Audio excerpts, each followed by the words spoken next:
Is it fair to confidently assert that, having faith in Jesus, God is perpetually on our side? Is such confidence genuinely pleasing to God? Luke 9 recounts that, as the day of Jesus' ascension draws near, he sets his heart on journeying to Jerusalem. En route, he and his followers pass through a village in Samaria, only to find that the people there refuse to host him because his destination is Jerusalem. Samaria is a fascinating location. After Assyria demolished the northern kingdom of Israel, the majority of the Jews living there were taken captive to Assyria. Those who remained often intermarried with other races, resulting in a complex lineage that faced regular discrimination from mainstream Jews. No one enjoys being belittled, and the Samaritans were no exception. Consequently, they held a particular grudge against Jews traveling through their lands to Jerusalem for festivals, and understandably refused them hospitality. Surprisingly, this incident infuriated Jesus' disciples, James and John, who said to Jesus, "Lord, do you want us to command fire to come down from heaven and consume them, as Elijah did?"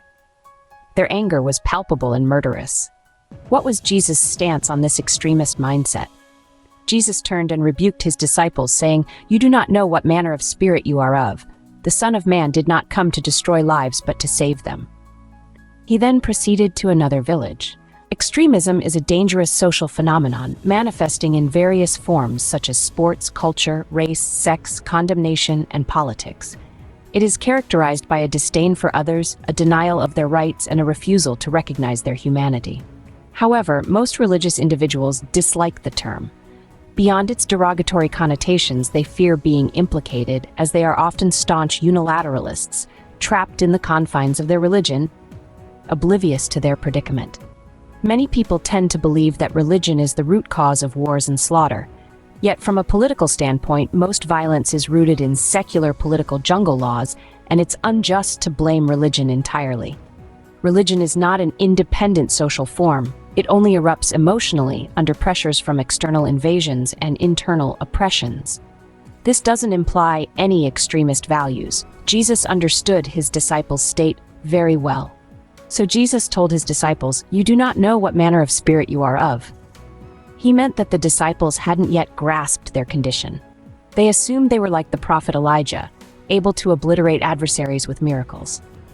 A look at history clarifies that when Elijah summoned fire from heaven to consume King Ahab's soldiers, it was God's intent, not Elijah's personal action. Originally, after King Uzziah was accidentally injured, he sent messengers to inquire of the god of Ekron.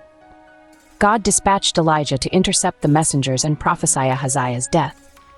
When the king sent a captain with 50 soldiers to arrest Elijah, the story of heavenly fire consuming soldiers unfolded for self-preservation.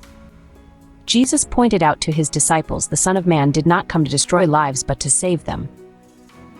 He immediately distinguished faith from religious extremism. Then, he led the way to another village, clearly indicating his disciples should avoid such a state. As the wrath of man does not produce the righteousness of God, we often need to understand that, although we are part of God's body on earth, acting on our natural emotions and human wisdom can destroy God's work.